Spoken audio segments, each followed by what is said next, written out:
नमस्कार मित्रों, आज के वीडियो में हम समझेंगे कि पूंजी की लागत क्या होती है और इसे कैसे ज्ञात करते हैं। तो आइए शुरू करते हैं पूंजी की लागत। जैसा कि आप जानते हैं कि प्रत्येक उपक्रम को व्यवसाय के संचालन के लिए वित्त अर्थात पूंजी की आवश्यकता होती है। पूंजी प्राप्त करने या पूंजी कोष के निर्माण हेतु अनेक वैकल्पिक साधन होते हैं। इन वैकल्पिक साधनों में क्या है, जैसे ऋण पूंजी। ऋण पूंजी की प्राप्ति ऋण पत्रों के निर्गमन के द्वारा होती है। इसके बाद अधिमान या पूर्वाधिकार अंश पूंजी, फिर समता अंश पूंजी और प्रतिधारित आय। प्रतिधारित आय को हम रोका गया लाभ भी कह सकते हैं। तो इस तरह से पूंजी की प्राप्ति के लिए ऋणपत्रों का निर्गमन, पूर्वाधिकार अंश पत्रों का निर्गमन, समतांशों का निर्गमन और प्रतिधारित आय या रोके गया लाभ। लेकिन प्रत्येक साधन की भिन्न भिन्न विशेषताएं होती हैं। मतलब यदि हम इस तरह से पूंजी कोष प्राप्त कर रहे हैं इन विधियों में से, तब प्रत्येक साधन की अर्थात प्रत्येक स्रोत की अलग अलग विशेषताएं होंगी। इसलिए कंपनी के प्रबंधक किसी एक साधन पर या किसी एक स्रोत पर निर्भर नहीं होते, अपितु वे सभी साधनों का प्रयोग कर अनुकूल संतुलन बनाए रखते हैं। मतलब पूंजी की प्राप्ति के लिए सभी साधनों को अपनाते हैं। जब कंपनी इन विभिन्न स्रोतों से पूंजी प्राप्त करती है तो प्रत्येक स्रोत हेतु कई तरह के व्यय करने पड़ते हैं। अब ये व्यय कौन से होते हैं? तो इन व्ययों में हम कई तरह के व्यय, जैसे अंशों या ऋणपत्रों के निर्गमन पर व्यय, बट्टा, अभिगोपन कमीशन, छपाई व्यय या निर्गमन के विभिन्न खर्चे शामिल होते हैं। पूंजी प्राप्त करने के लिए किए गए इन व्ययों को हम पूंजी की लागत कह सकते हैं या पूंजी प्राप्ति की लागत कह सकते हैं। अब कंपनी को जितनी पूंजी प्राप्त होती है उनमें से इन व्ययों को अर्थात लागत को घटाया जाता है, जो शुद्ध राशि कहलाती है। अर्थात इसी राशि का कंपनी व्यवसाय के लिए उपयोग करती है। इजरा सोलोमन के अनुसार पूंजी की लागत पूंजी व्ययों पर प्रत्याय की न्यूनतम वांछित दर या कट ऑफ रेट को कहते हैं। तो ये इजरा सोलोमन की परिभाषा है कि पूंजी की लागत पूंजी व्ययों पर प्रत्याय की न्यूनतम वांछित दर या कट ऑफ रेट को कहते हैं। अब हम समझते हैं कि पूंजी लागत का निर्धारण कैसे होता है। जैसा कि पहले अभी हमने बताया कि कंपनी विभिन्न स्रोतों द्वारा पूंजी प्राप्त करती है और प्रत्येक स्रोत की लागत अलग अलग होती है। इन स्रोतों में ऋण पूंजी, अधिमान अंश पूंजी, समता अंश पूंजी और प्रतिधारित आय होता है। तो आइए अब हम समझते हैं कि ऋण पूंजी की लागत क्या है और इसे कैसे ज्ञात किया जाता है। तो सबसे पहला जो स्रोत है वह ऋण पूंजी है। तो ऋण पूंजी की लागत हम कैसे ज्ञात करेंगे? ऋण पत्रों के निर्गमन से जो ऋण की रकम या ऋण पूंजी कंपनी को प्राप्त होती है उसमें से निर्गमन के व्ययों को घटाया जाता है। निर्गमन के व्ययों में ऋण पत्रों पर बट्टा, अभिगोपन कमीशन, दलाली, छपाई व्यय आदि शामिल हैं। इसी को हम पूंजी की लागत कहेंगे। अब जो राशि बचती है, मतलब प्राप्त राशि से इस तरह की लागत या इन व्ययों को घटा दिया जाता है, तो जो शुद्ध रकम बचती है वह शुद्ध रकम शुद्ध ऋण पूंजी कहलाती है। परंतु यहाँ ऋणपत्रों के निर्गमन पर हमें यह ध्यान रखना पड़ेगा कि क्या ऋणपत्रों का निर्गमन सममूल्य पर हुआ है या बट्टे पर हुआ है या प्रीमियम पर हुआ है। तो आइए अब हम समझते हैं कि यदि ऋणपत्रों का निर्गमन सममूल्य पर होता है तो ऋणपत्रों की लागत कैसे ज्ञात करेंगे। तो इसके लिए हम लागत ज्ञात करने के लिए सबसे पहले हम ऋणपत्र के अंकित मूल्य से ऋणपत्रों के निर्गमन के व्ययों को घटा देंगे। इस प्रकार यह शुद्ध राशि प्राप्त हो जाएगी। अब पूंजी की लागत ज्ञात करने के लिए हमें देय ब्याज गुणित 100 बटा शुद्ध राशि। देय ब्याज बराबर होता है ब्याज की दर गुणित प्रति ऋणपत्र अंकित मूल्य बटे 100। तो यह जो रकम आएगी यह कर के पूर्व की पूंजी की लागत आएगी। यदि हमें कर के बाद की पूंजी की लागत ज्ञात करना है तो कर के पूर्व पूंजी की लागत में हम 1 माइनस कर की दर का गुणा कर देंगे। तो इस तरह से ये ऋण पूंजी की लागत ज्ञात हो जाती है। तो यह तो हुआ सममूल पर ऋण पूंजी की लागत कैसे ज्ञात करेंगे।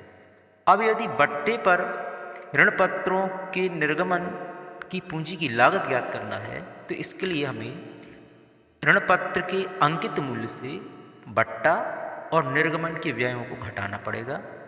इस प्रकार यह शुद्ध राशि प्राप्त होगी। अब कर के पूर्व की हमें पूंजी की लागत ज्ञात करना है तो देय ब्याज बटा शुद्ध राशि गुणित 100 करेंगे हम। और कर के बाद यदि ज्ञात करना है तो कर के पूर्व पूंजी की लागत में हम 1 माइनस कर की दर का गुणा कर देंगे। तो इस तरह से यह पट्टे पर निर्गमित ऋणपत्रों की लागत ज्ञात हो जाती है। अब यदि प्रीमियम पर निर्गमन की लागत हम ज्ञात करेंगे तो इसके लिए हमें ऋणपत्रों के अंकित मूल्य में प्रीमियम की रकम को जोड़ना पड़ेगा और इसमें से निर्गमन के व्ययों को हम घटाएंगे। और अब देय ब्याज को ज्ञात करेंगे तो देय ब्याज बराबर ब्याज की दर गुणित ऋणपत्र का जो अंकित मूल्य है बटा 100 करेंगे। अब इस प्रकार हम कर के पूर्व पूंजी की लागत ज्ञात करेंगे देय ब्याज बटा शुद्ध राशि गुणित 100। और यदि कर के बाद पूंजी की लागत ज्ञात करना है तो कर के पूर्व की पूंजी की लागत में हम 1 माइनस कर की दर का गुणा कर देंगे। इस प्रकार से आज हमने ऋण पूंजी की लागत कैसे ज्ञात करते हैं ये सैद्धांतिक समझा। आइए इसे अब हम एक व्यवहारिक प्रश्न के द्वारा या गणितीय प्रश्न के द्वारा इसको हम हल करेंगे जिसमें हम आपको ऋण पूंजी की लागत कैसे ज्ञात करते हैं इसे हम समझाने का प्रयास करेंगे। आइए सबसे पहले हम एक प्रश्न देखते हैं। रिलायंस कंपनी लिमिटेड 1008% ऋणपत्र प्रत्येक 100 रुपये का निर्गमित करना चाहती है जिसके लिए निम्न प्रकार व्यय होंगे।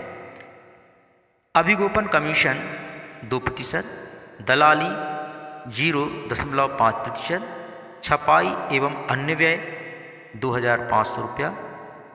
यह मानते हुए कि ऋणपत्रों को सममूल्य पर बट्टे 6% बट्टे पर और 8% प्रीमियम पर निर्गमित किया जाता है। पूंजी की लागत कर के पूर्व एवं कर के बाद की गणना कीजिए यदि कर की दर 45% है। तो सबसे पहले हम पहली स्थिति लेते हैं सममूल्य पर यदि ऋणपत्रों का निर्गमन किया गया है तो ऋण पूंजी की लागत क्या होगी। तो सबसे पहले हम ऋणपत्र का अंकित मूल्य लेंगे जो कि है 100 रुपया। इसमें से हम सभी ऋणपत्रों के निर्गमन के व्यय घटा देंगे जिसमें अभिगोपन कमीशन है 2 रुपया, दलाली 0.5 और प्रिंटिंग और अन्य जो व्यय हैं वह है 2.5। चूँकि ऋणपत्रों की छपाई और अन्य व्यय पूरे 1000 ऋणपत्रों पर 2500 रुपया है तो प्रति ऋणपत्र के हिसाब से ये 2 रुपये 50 पैसा होता है। इस तरह कुल व्यय 5 रुपया हुआ जिसे अंकित मूल्य से घटाने पर प्राप्त शुद्ध राशि 95 रुपये होती है। अब हमें देय ब्याज ज्ञात करना होगा तो देय ब्याज का जो सूत्र है वह है ऋणपत्र का अंकित मूल्य गुणित ब्याज की दर बटे 100। तो यहाँ पर ऋणपत्र का अंकित मूल्य 100 रुपया है और ब्याज की दर है 8। इस प्रकार 100 गुणित 8 बटा 100 बराबर ये 8 रुपया आता है। अब हमें कर के पूर्व की लागत ज्ञात करना होगी तो कर के पूर्व की लागत ज्ञात करने के लिए जो सूत्र है वह है देय ब्याज गुणित 100 बटा शुद्ध रकम। तो हमने यहाँ पर देय ब्याज 8 रुपया निकाला है और हमारी शुद्ध रकम 95 रुपया है। इस प्रकार से 8 बटा 95 गुणित 100 करने पर यह आता है 8.42%। अब हमें कर के बाद की लागत ज्ञात करना है। तो कर के बाद की लागत ज्ञात करने के लिए पूर्व की लागत में 1 माइनस कर की दर का गुणा करना होगा। क्योंकि यहाँ कर की दर 45% है, अतः 8.42 में हम 1 माइनस 45 बटा 100 करेंगे। तो यहाँ 8.42 गुणित 0.55 आ जाता है और इस तरह इसका गुणा करने पर 4.631% होता है। तो यह है सममूल्य पर ऋण पत्रों की लागत कैसे ज्ञात करेंगे। सममूल्य पर ऋण पत्रों की लागत ज्ञात करने के पश्चात अब हम सीखेंगे कि यदि ऋण पत्रों को बट्टे पर निर्गमित किया जाए तो ऋण पत्रों की लागत कैसे ज्ञात करेंगे।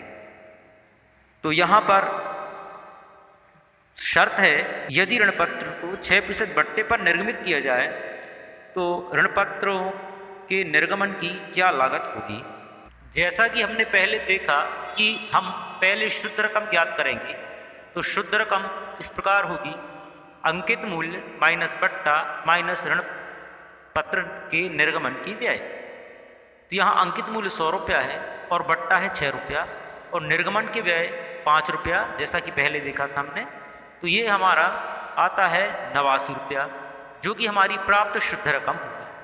अब हमें मालूम है कि देय ब्याज 8 रुपया है, यानी 100 गुणित 8 बटे 100 बराबर 8 रुपया। अब कर के पूर्व की लागत ज्ञात करेंगे। तो कर के पूर्व की लागत ज्ञात करने के लिए हमें देय ब्याज बटा शुद्ध रकम गुणित 100 करना पड़ेगा, अर्थात 8 बटे 89। 8 है देय ब्याज और 89 है शुद्ध रकम। यहाँ पर गुणित 100 करने पर ये आता है 8.99%। अब हमें कर के बाद की लागत ज्ञात करना पड़ेगी। तो ये 8.99 में हम 1 माइनस 0.45 का गुणा करेंगे, जैसा कि पहले बताया था। तो यह आ जाएगा 4.94%। तो यह तो हुआ बट्टे पर निर्गमित ऋण पत्रों की लागत ज्ञात करना हमने सीखा। अब हम देखेंगे कि ऋण पत्र की लागत ज्ञात करें जबकि ऋण पत्रों को प्रीमियम पर निर्गमित किया जाए। और यहाँ पर प्रश्न में प्रीमियम दी है 8%। तो अभी तक हमने जाना कि शुद्ध रकम सबसे पहले निकालेंगे।